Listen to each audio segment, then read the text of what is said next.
आज के इस वीडियो में हम डिस्कस करेंगे हीलियम यानी आवर्त सारणी के जो प्रमुख तत्व हैं सारे के सारे एलिमेंट्स को हम डिस्कस करेंगे इस सीरीज में। इसका पहला वीडियो पहले ही आ चुका है जिसमें हमने हाइड्रोजन को डिस्कस किया है। आई होप आपने वीडियो देख लिया होगा, नहीं देखा है तो चैनल पर जाकर आप उसको देख सकते हैं या नीचे डिस्क्रिप्शन में आपको उसका लिंक मिल जाएगा, क्लिक करके आप उसको देख सकते हैं। आज के वीडियो में हम डिस्कस करने वाले हीलियम और जानेंगे इससे जुड़े सभी इंपॉर्टेंट फैक्ट्स जो भी एग्जाम्स में पूछे जाते हैं। तो चलिए करते हैं शुरू। Helium helium neon, argon, krypton, xenon और रेडोन आवर्त सारणी के वर्ग 18 के तत्व। देखिए वर्ग 18 को शून्य वर्ग भी कहा जाता है। तो आपसे क्वेश्चन पूछा जा सकता है, ऑप्शन देगा आपको कि निम्नलिखित में से कौन सा एक तत्व है जो वर्ग 18 का है या वर्ग शून्य का है, या कौन सा एक तत्व नहीं है। तो तीन आपको इनमें से दे देगा, बाकी चौथा आपको अलग से दे देगा। तो आपको ध्यान रखना है helium, neon, argon, krypton, xenon और रेडोन ये आवर्त सारणी के वर्ग 18 के तत्व हैं और इन्हें शून्य वर्ग के तत्व भी कहा जाता है। वर्ग 18 के तत्व रासायनिक दृष्टि से निष्क्रिय होते हैं, इसी कारण इन्हें अक्रिय गैस या उत्कृष्ट गैस भी कहा जाता है। आपको ध्यान रखना है कि जो वर्ग 18 है यानी शून्य वर्ग है, ये रासायनिक दृष्टि से क्या होते हैं, निष्क्रिय होते हैं, यानी ये क्रिया नहीं करते हैं। और जब क्रिया नहीं करते हैं तो इन्हें क्या कहा जाता है, अक्रिय कहा जाता है, यानी कि उत्कृष्ट गैस इनको कहा जाता है। तो यही रीजन होता है इनको उत्कृष्ट गैस या अक्रिय गैस कहने का। मोस्ट इंपोर्टेंट है, आपको ध्यान रखना है रेडोन को छोड़कर अन्य सभी अक्रिय गैसें वायुमंडल में पाई जाती हैं। यानी सिर्फ एक रेडोन ऐसी है अक्रिय गैस है जो वायुमंडल में नहीं मिलती, लेकिन रेडोन को छोड़कर बाकी सभी जो अक्रिय गैसें हैं वो वायुमंडल में पाई जाती हैं। वायुमंडल में प्रचुरता से नहीं लेकिन पाई जाती हैं। अक्रिय गैसों की प्राप्ति क्या होती है, दुर्लभ होती है, इसी कारण इन्हें दुर्लभ गैसें भी कहा जाता है। यानी इनकी काफ़ी कम प्राप्ति होती है। सबसे ज़्यादा जो वायुमंडल में पाई जाती है आर्गन पाई जाती है, 0.03% पाई जाती है ये वायुमंडल में आर्गन।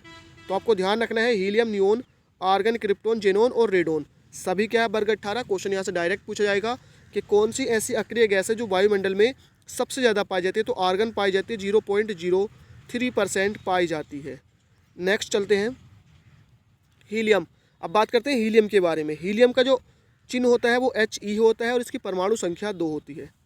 हीलियम का प्रतीक चिन्ह क्या होता है, He, और परमाणु संख्या होती है इसकी 2।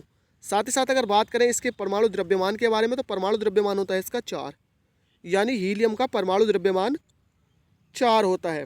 इसका इलेक्ट्रॉनिक विन्यास 1s2 होता है। ध्यान रखना है इलेक्ट्रॉन 1s2 और ये p ब्लॉक का तत्व है।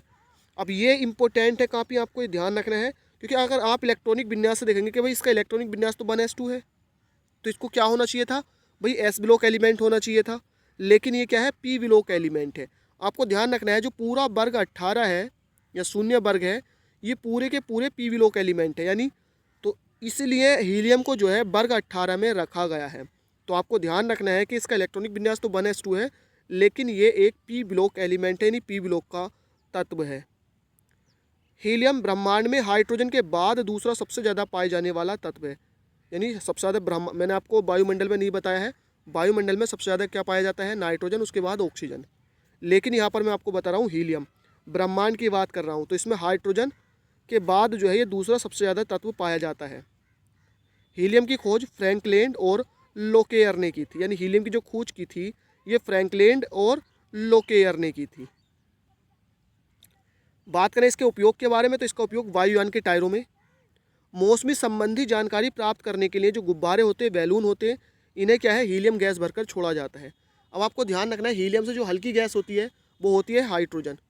हाइड्रोजन की क्योंकि परमाणु संख्या 1 होती है और द्रव्यमान भी उसका 1 होता है, तो हाइड्रोजन की जगह यहाँ पर हीलियम को क्यों भरा जाता है। देखिए बेसिकली होता क्या है, अगर हाइड्रोजन को भरते हैं तो हाइड्रोजन जो वायु में उपस्थित ऑक्सीजन होता है उससे रिएक्शन करके जल बना रहता है, यानी H2O बना लेता है।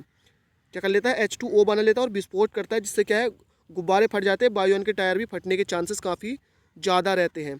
तो हीलियम क्या है, हाइड्रोजन के बाद सेकंड गैस है जो हल्की है, और दूसरे क्या है, ये निष्क्रिय होती है, यानी अक्रिय होती है, कोई रिएक्शन नहीं करती, इसलिए वायुयान के टायरों में और मौसमी संबंधी जानकारी प्राप्त करने के लिए इसको गुब्बारों में भरा जाता है।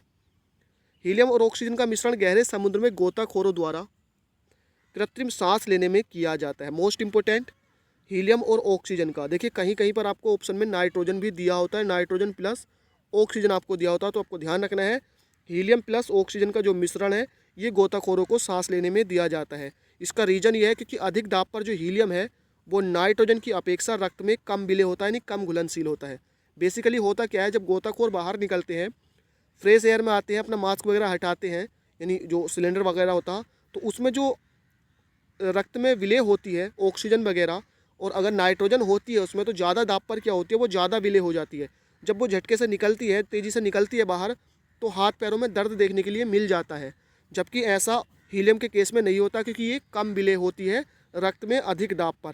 तो इसलिए क्या होता है, कृत्रिम सांस लेने में जो होता है, गोताखोरों द्वारा किसका यूज किया जाता है, हीलियम और ऑक्सीजन के मिश्रण का।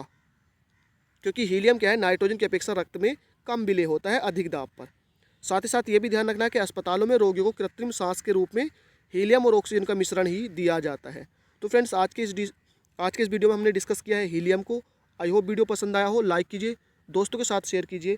थैंक यू फॉर वॉचिंग, मिलते हैं नेक्स्ट वीडियो में।